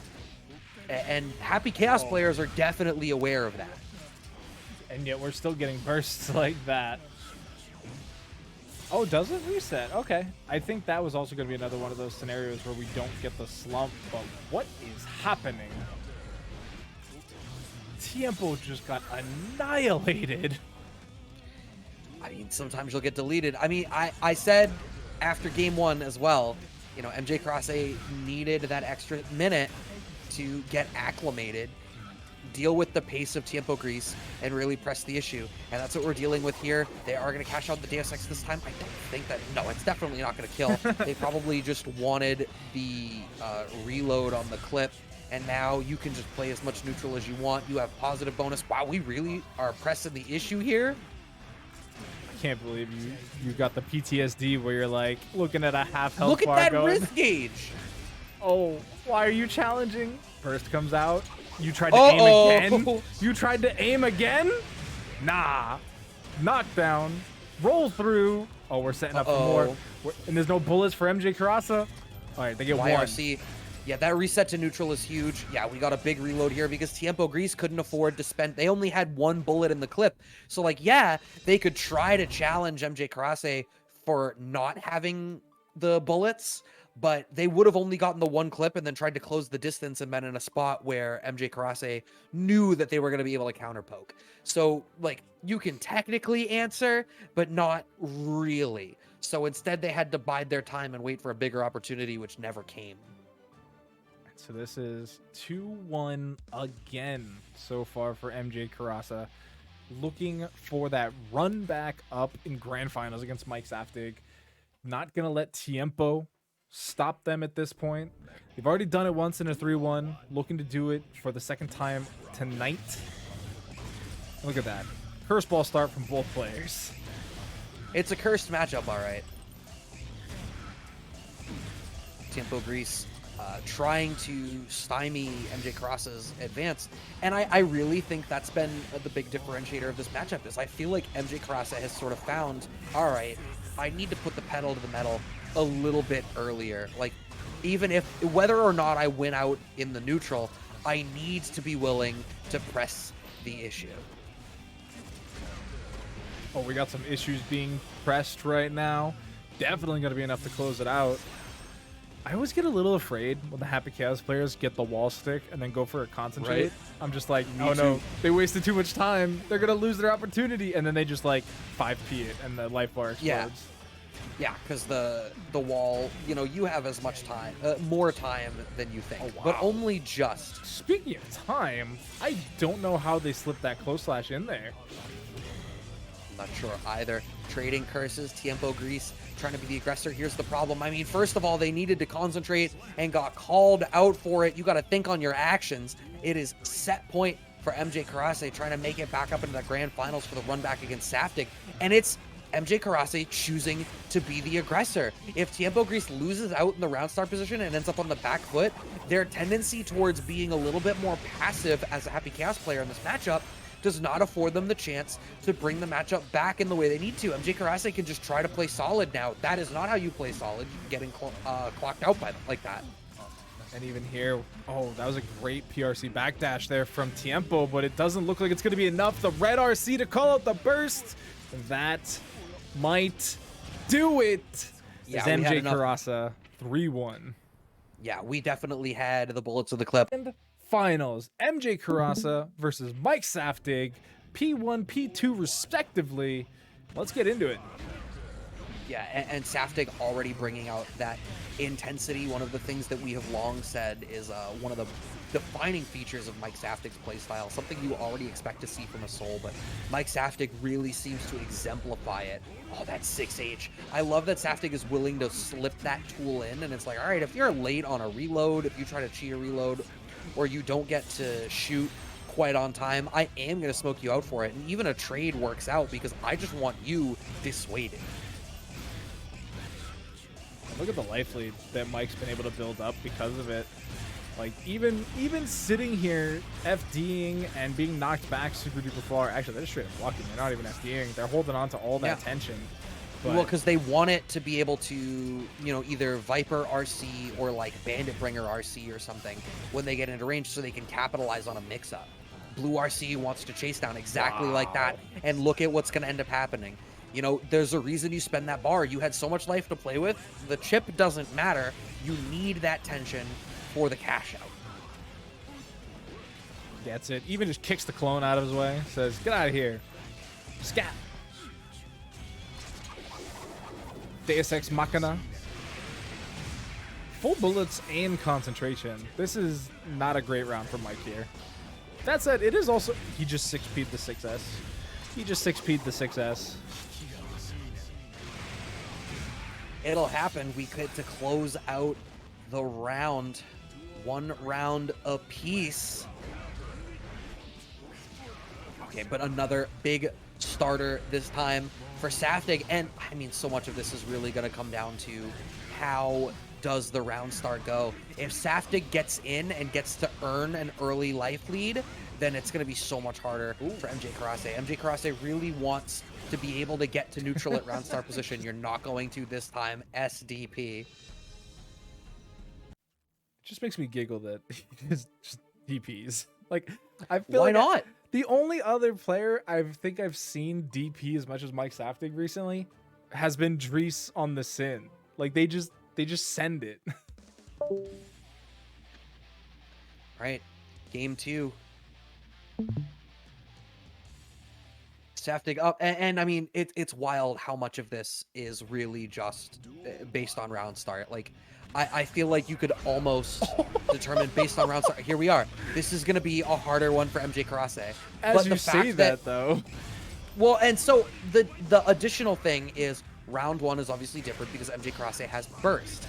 But if Saftig, you know, rounds 2 into round 3, oh no, burst gets answered plainly.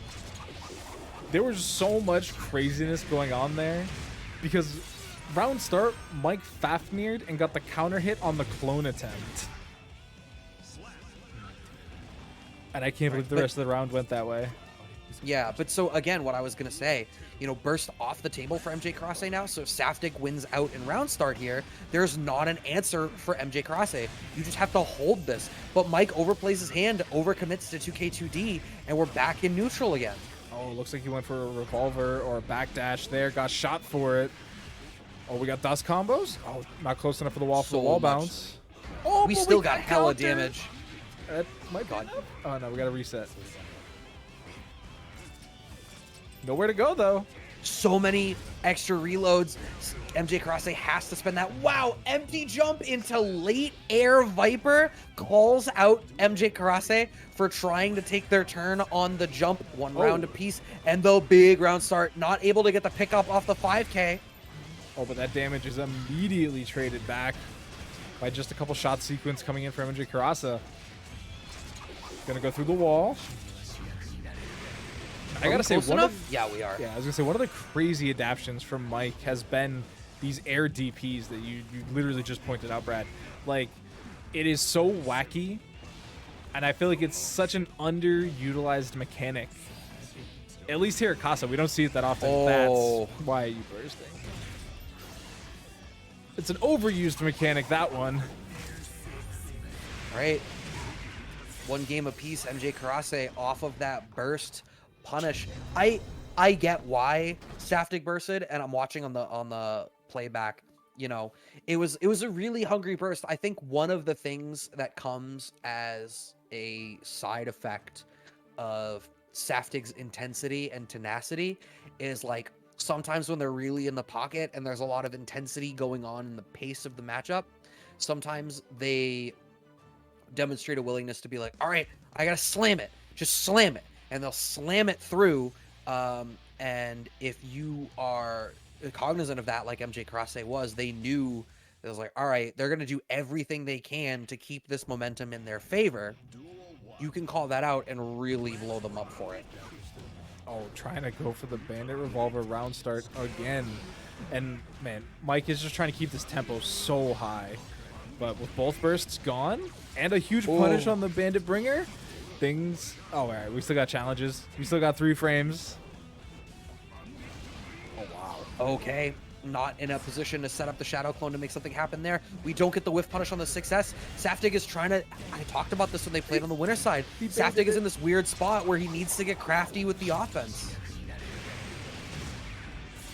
Oh, man.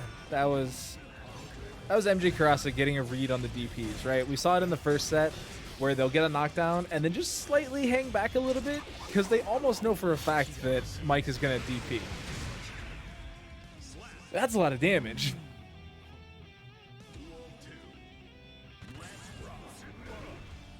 Definitely a weird spot to be in. No, you can see, I mean, Saftig is these round start positions, you know, I think Saftig is almost overplaying his hand in a couple of these spots. Yeah, and I could almost chalk some of it up to Mike having a whole other set to recover, right? Like they're in the winner side grand finals. They know they have a little bit of leash to play with, but that said, I'm a little afraid to play that type of game against MJKurase because they won't play the same game with you. They will take you for all you're worth. So I think having another set to play with like may well be a factor, but let's be real. Saftig is going to play like that. That's true. I think that just is Saftig in an element. MJKurase is in such a strong spot here, has to spin out the bar on the Brain Blast. Wow. We are running out of bullets. Saftig being forced to spend some bar. No, thankfully actually got clipped there in a spot. 6H into 6H. What did I say about the willingness to throw out that 6H? Man, bet it all on black and it came up. That's the type of Madman type mystique you get out of Mike Saftig. That is why we still see the sole bad guy. It is insane. I mean, sometimes you just got to take that kind of a gambit in order to make that stuff happen. But Mike Saftig is willing to be a rogue, do some dirty stuff, and operate in the seedy underbelly in order to make some stuff happen. Man, all the damage that MJ took this round has been from using Clone. 6S, nothing behind it. Trying to press the issue. Oh my god, so much running him back to the corner. Oh! Good 2K to take the turn. Do we have the damage in the back? I don't think that worked. Hey, we're surviving. We've seen that one before. Okay, but we had another bullet in the clip. MJKurase is still going to be able to close out 2-1. He just ran into it. He just ran into it. After the burst, you want to take that turn. Like I said, you know, Saftig is going to play with that intensity.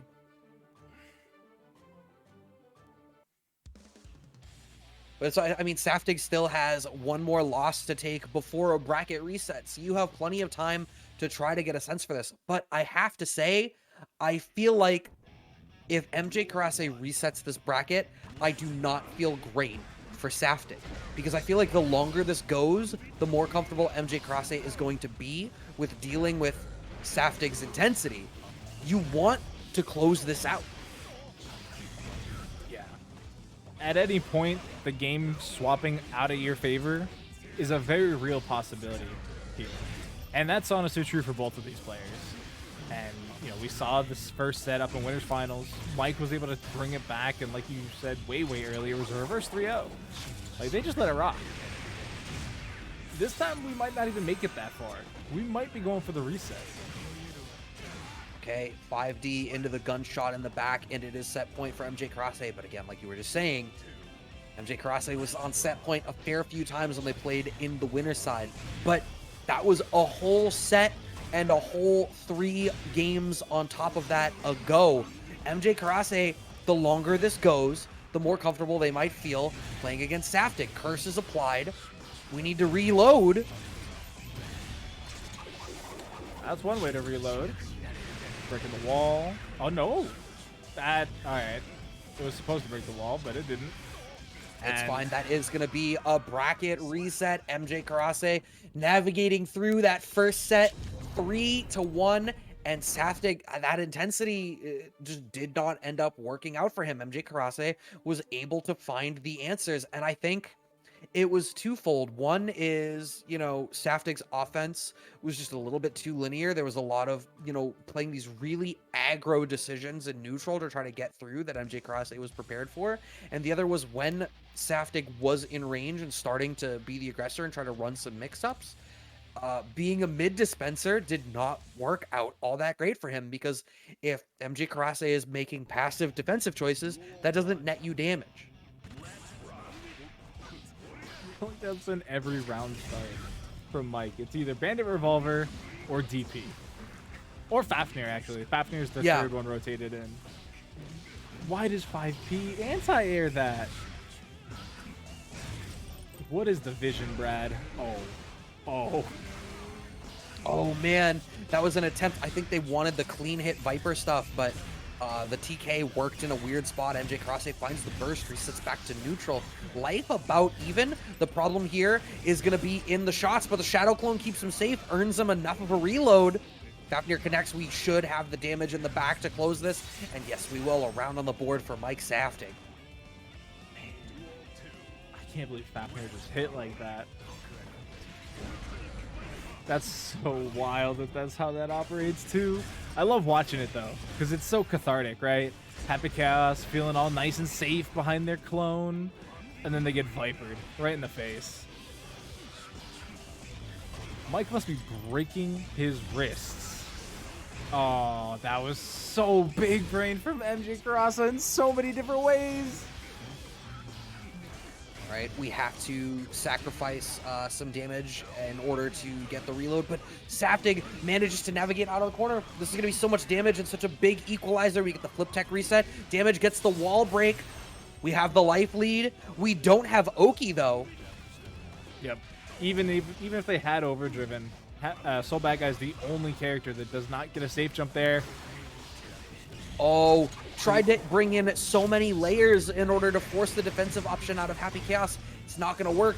We're still back in neutral. This is really anyone's round. Gold burst out of Saftig, sees the blood in the water, and closes out game one post-bracket reset. This is a nail biter. I'm afraid every second this match is going on, because I have no idea what's coming next. Yeah, I mean, it's the intensity, right? It could be absolutely anything. Oh, pardon me. Bless you. That was so delayed. You had to you wanted to consider whether you wanted to address the sneeze. The rare walk back round start from Mike Saftig, and yet we still somehow get the Bandit Bringer to connect. Right, blocking these cross-ups. That's something that Saftig has been doing pretty consistently as well, it seems. And that's, you know, a big opener for MJKurase, but you can at least still use the tool to reposition. What is happening? Oh! There's fire everywhere. Right, has Saftig back up against the corner. No, overcommits, ends up getting cornered. 2K2D. Breaking the wall. Oh, that was weird. The animation hitched for a second. I got confused. Curse out. Look at the just block, and he ran out of concentration. His brain broke. No thoughts, only gun. I was gonna say this is gonna be a real unfortunate spot to be in. All right, burst gives Saftig another chance. That red RC was to bait the DP too. Clone, get out of here, clone. Oh, just smokes the clone. Dash forward, but once again, it's in that weird spot where you just slightly overcommit, and MJKurase is going to take all of those opportunities. and make this happen for themselves.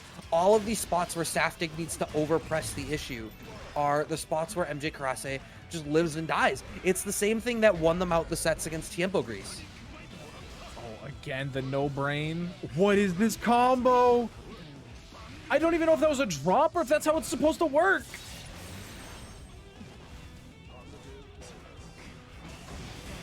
The actual madman of MJKurase somehow surviving.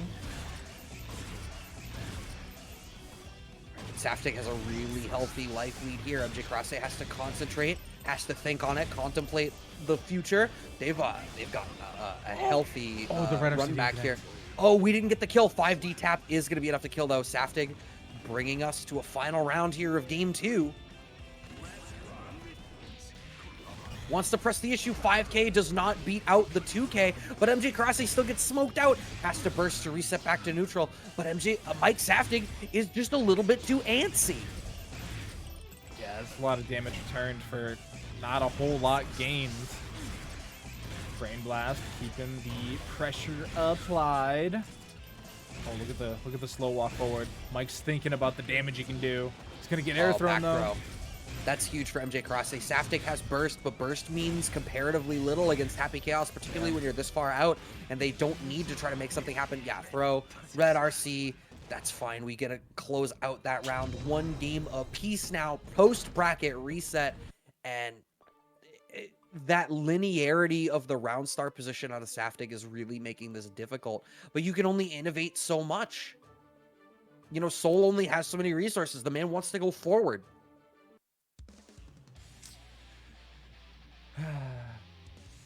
Only forward. Both these characters are so low damage. Paradox. We might be here a minute. Damage notwithstanding.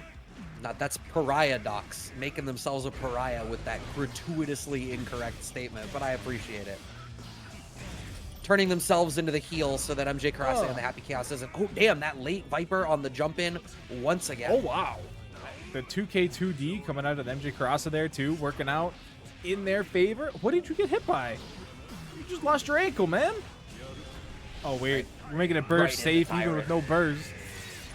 Yeah, I mean, you don't get to take the overdrive with you. We're Raven, Brad. Oh, I was watching the replay. Oh, no, not like this. Oh my god. Guaranteed damage because of the throw. Right. Wants to press the issue, and this is such a bad spot for Saftig. Not only do you have to move forward, but you're in a range where Happy Chaos can kind of do whatever he wants. He has plenty of screen real estate to navigate through. We're going to get a little bit of Oki off of the wall break situation, just smoked out on the jump in. I don't even think that was a counter hit. I think it just kind of connected. Just be like that. The double Fafnir, Brad. That's even the first Fafnir, right? Like Saftig keeps doing a lot of Fafnir and then trying to press the issue, but 2K has been a consistent answer from MJKurase post Fafnir in a lot of these spots. And it's, you know, Mike expecting them to respect his Fafnir pressure when you don't have to. All right, that should be enough for the kill. It is. Pardon me again. And MJKurase is up 2-1 over Mike Saftig after the bracket reset. Is Mike Saftig going to be able to make this happen? Bless you. It's plus 11, and you're challenging with 2K. Well, I mean, at that range, like, what is he going to do? I guess, I mean, Saftig could try to, like, Fafnir at that range. I'm curious if you just do nothing, does the 2K whiff and you could Fafnir and then try to whiff punish? But like you're plus 11, it's your turn. Ramlethal. No, Mike, not like this. I actually don't know how I feel about this because she can compete from a farther range, but I don't know that it's going to speak to the same sort of intensity. And, you know, okay, jump in as the starter, but until you get to the corner and get the sword established, right? The gun just smokes the sword. They added startup to the sword's travel distance, so Happy Chaos is not going to care. You've literally brought a sword to a gunfight. If I'm not mistaken, Mike played this matchup last week once and lost, and immediately went back to Soul Bad Guy and ended up winning the set.